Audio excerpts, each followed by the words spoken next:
Jail से निकलने के बाद मेरा बहुत मन था कि सभी काउंसलर साथियों के साथ एक बार मिला जाए।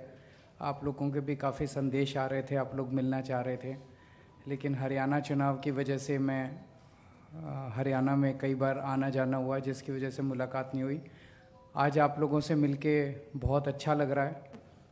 और जैसा मनीष जी ने बताया, अंदर हम लोग टीवी पे, अखबार में आप लोगों की खबरें पढ़ते रहा करते थे, आप लोगों के संघर्ष के बारे में पढ़ते रहते थे। मेरे ख्याल से ये पिछला 2 साल जो बीता, ये शायद आम आदमी पार्टी के लिए बेहद कठिन समय था। और शायद इस तरह का हमला जो हमारे ऊपर किया गया, ऐसा हमला इतिहास में, कम से कम भारत की राजनीति में तो दिखाई नहीं देता कि किसी भी सरकार ने किसी भी पार्टी के ऊपर इस कदर हमला किया हो कि मेरे को भी जेल में डाल दिया, मनीष सिसोदिया जी को भी जेल में डाल दिया, संजय सिंह को भी जेल में डाल दिया, सत्येंद्र जैन को भी जेल में डाल दिया, विभव को भी जेल में डाल दिया, विजय नायर को भी जेल में डाल दिया। कल हमारे एक और MP साहब हैं पंजाब के, उन पे ED की रेड कर दी। मतलब ऐसे लगता है जैसे पगला गए हैं वो लोग हमें लेके।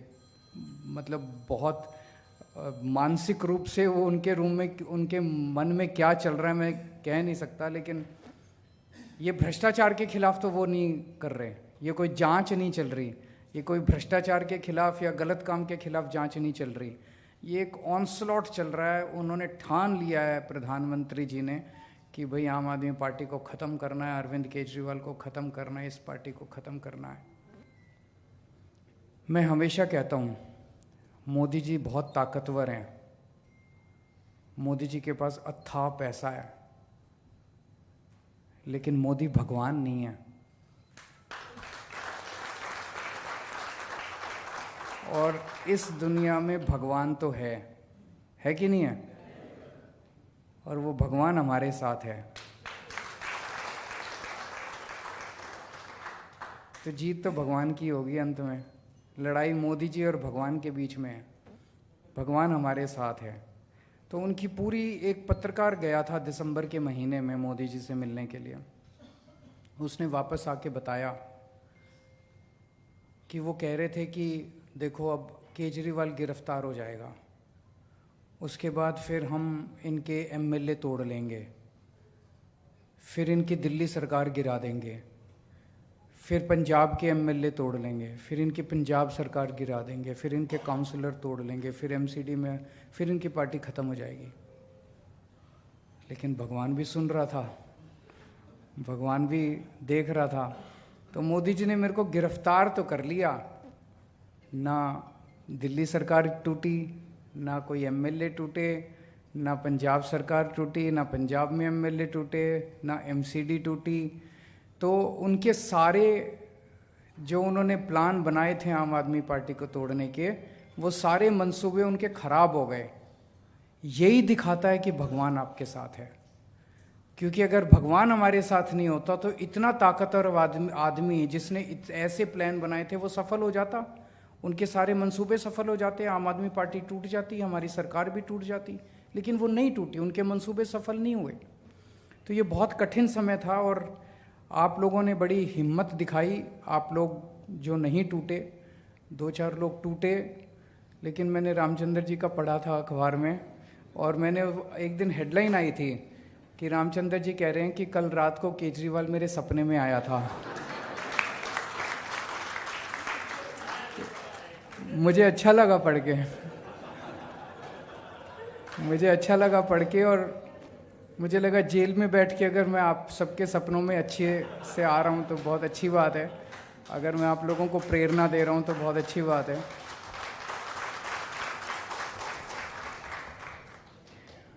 अभी गोपाल जी ने बड़ी अच्छी बात कही। मैंने वहाँ गीता बहुत पढ़ी, कई बार पढ़ी गीता, आप लोग भी पढ़ना, और बहुत प्रेरणा मिलती है और बहुत कुछ शांति मिलती है। जब आप बड़ी कठिन परिस्थिति में होते हैं तो उसमें समाधान मिलता है और आदमी को बड़ी शांति मिलती है। कठिन से कठिन समस्या को डील करने का एक तरीका, उपाय मिलता है। तो अभी गोपाल जी ने जो कहा वो बड़ी अच्छी बात कही कि सब दुखी हैं, जिसको टिकट मिल गई वो भी दुखी है, जिसको टिकट नहीं मिली वो भी दुखी है। टिकट मिलने के बाद चुनाव लड़ा, जो जीत गया वो फिर भी दुखी है, और जो हार गया वो फिर भी दुखी है। अब जो जीत गया वो सोच रहा है मेरे को एमएलए की टिकट मिल जाए। ऐसा नहीं कि जो एमएलए हैं वो सुखी हैं, वो भी दुखी हैं। अब एमएलए सोचता है मैं मंत्री बन जाऊं, जितने मंत्री हैं वो भी दुखी हैं।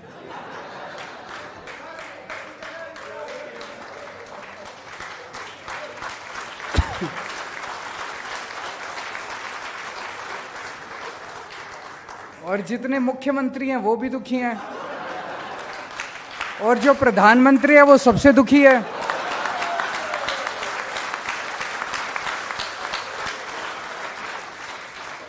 प्रधानमंत्री को समझ नहीं आ रहा है केजरीवाल को काबू कैसे करें, जबकि केजरीवाल एक छोटा सा आदमी है। तो सबसे इंपॉर्टेंट चीज जिंदगी में है खुश रहना, है कि नहीं है? बाकी सारी चीजें इंपॉर्टेंट नहीं है। लड़ते रहो जिंदगी में, कभी ये टिकट मिल जाए, कभी ये जीत जाए, कभी मंत्री बन जाऊं, कभी खुशी नहीं मिलने वाली। खुशी तो जो आज है, जैसा है, उसी के अंदर खुशी मिलेगी। ये गीता की सबसे बड़ी। तो जिसके पास कुछ आपसे कम है उसको, उसकी तरफ देखो और उससे आपको ये पता चलेगा भी मेरे को तो भगवान ने ज़्यादा दिया। जैसे कभी कभी जेल में होते थे तो जेल में लगता था यार पता नहीं कब निकलेंगे, फिर मेरे को मनीष सिसोदिया ध्यान आता था कि इसको तो 1.5 साल हो गए, और मेरा तो फिर भी परिवार ठीक ठाक है। इनकी पत्नी इतनी बीमार थी, बहुत ज़्यादा बीमार है इनकी पत्नी, उसके बावजूद ये शख्स टूटा नहीं। और उसके बावजूद मेरे को पता है इनके पास कई बार उन लोगों ने अप्रोच किया कि केजरीवाल का साथ छोड़ दो, हमारी पार्टी में आ जाओ और आपको जेल से छोड़, टूटे नहीं है। तो इससे प्रेरणा मिलती थी। तो जिस व्यक्ति का संघर्ष आपसे ज़्यादा है या जिस व्यक्ति को भगवान ने आपसे कम दिया है वो आपको प्रेरणा देता है, यार इससे तो ज़्यादा ही मिला है मेरे को, खुश रहूँ मैं। और जिस व्यक्ति के पास आपसे ज़्यादा है, भगवान ने उसे ज़्यादा दिया, उसकी तरफ देखो वो भी दुखी है। तो ये आपको प्रेरणा देता है कि ज़्यादा हाय तौबा करने से खुशी नहीं मिलने वाली, सेवा करने से खुशी मिलेगी। केवल सेवा करो। जितनी खुशी आज जब हम लोगों से बात करते हैं, मेरे को सबसे बड़ा तो ये होता है जब अब ये बीजेपी वाले हरियाणा गए, हरियाणा में जाके वो कांग्रेस को गालियां दे रहे हैं। कुछ लोगों ने आम आदमी पर, अरे तुमने 10 साल हरियाणा में क्या किया वो काम गिनाओ ना अपने। 10 साल में उनके पास एक काम नहीं है गिनाने के लिए। प्रधानमंत्री जी ने अभी लोकसभा चुनाव लड़ा, 10 साल देश के प्रधानमंत्री थे, उनके पास एक काम, उनके कई भाषण सुने, कहीं बोले टूटी चोरी करके ये लोग भाग जाएंगे, आपकी भैंस चोरी करके भाग जाएंगे। वो 10 साल उन्होंने बतौर प्रधानमंत्री क्या काम किया, एक काम उनके पास गिनाने के लिए नहीं है। ये बहुत शर्मनाक बात है। और आपकी पार्टी, पूरे देश में कहीं चले जाओ, कोने कोने में चले जाओ, आम आदमी पार्टी की बात करो, बोले हाँ इन्होंने स्कूल अच्छे कर दिए दिल्ली में, है कि नहीं है? हाँ इन्होंने मोहल्ला क्लिनिक बना दिए, हाँ इन्होंने अस्पताल अच्छे कर दिए, इन्होंने बिजली फ्री कर दी। तो बिजली, अस्पताल, स्कूल, पानी, फ्री तीर्थ यात्रा, महिलाओं का यात्रा, सीसीटीवी, ये चीज़ें तो पूरे देश में कहीं चले जाओ सारे गाते हैं आम आदमी। यही हमारी सबसे बड़ी ताकत है, यही हमारा संतोष है। हमारा संतोष ये नहीं है कि मैं मुख्यमंत्री बन गया, आपका संतोष ये नहीं है कि आप काउंसलर बन गए, हमारा संतोष ये है कि जो काम आज हमने किए 75 साल में कोई नहीं कर पाया, कल जब मरेंगे तो सुकून होगा, ऊपर वाले के साथ दरबार में जाके कह सकते हैं जी मैंने बच्चों को अच्छी शिक्षा दी थी, पढ़ाया था, हम लोगों ने बच्चों के लिए अच्छे काम किए थे। तो खुश रहना है। और खुश कैसे रहना है? जितना भगवान ने, ये भी गीता में लिखा हुआ है, जितना भगवान ने दिया है उसी से सेवा करने की कोशिश करो। आप सोचो फंड और मिल जाए ये, और कोशिश संघर्ष करेंगे और फंड भी मिले, स्टैंडिंग कमेटी भी मिले, पावर भी मिले, लेकिन आज आप जिस पोजीशन पे हो, अरे कल तक तो हम कुछ भी नहीं थे, दिल्ली की झुग्गियों के अंदर मैं और मनीष सिसोदिया जी दिल्ली की झुग्गियों में घुमा करते थे हम, तभी शीला दीक्षित जी से काम करा लिया करते थे, धरने दे दे के काम करा लिया करते थे।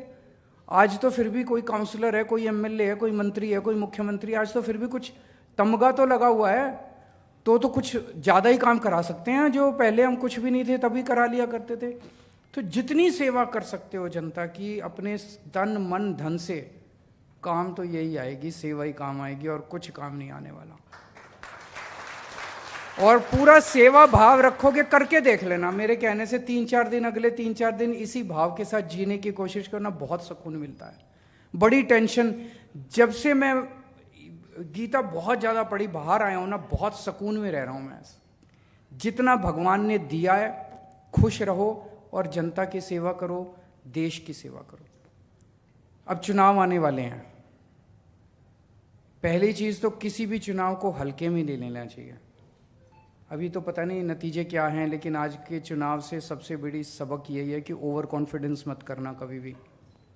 किसी भी चुनाव को हल्के में नहीं लेना चाहिए। हर चुनाव कठिन होता है, हर चुनाव में हर सीट कठिन होती है, मेहनत करनी है और लड़ाई मत करना, अपने अपने एमएलएज के साथ लड़ाई मत करना, सब लोग मेहनत करना। मेहनत नहीं करेंगे तो, और इस चुनाव के अंदर सबसे इम्पॉर्टेंट रोल आपका होगा, क्योंकि अब हम एमसीडी में हैं, जनता उम्मीद करती है भाई बेसिक चीज़ है, सफाई तो करेंगे, बाकी चीज़ें तो जनता माफ़ कर देगी, सफाई तो करेंगे। अपने अपने एरिया में घूम घूम के कोशिश करो कि कूड़ा उठ जाए, डेली झाड़ू लग जाए, कूड़ा उठ जाए, डेली झाड़ू लग जाए। उतना काम अगर आप करा देंगे, मुझे उम्मीद है कि हम लोग चुनाव जीत जाएंगे।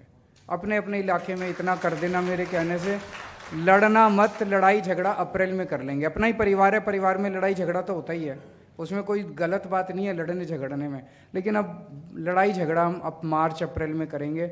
अभी चुनाव जीतना एकमात्र हमारा लक्ष्य होना चाहिए। फरवरी के महीने में चुनाव है, हम सबको मिलके उसके लिए काम करना है।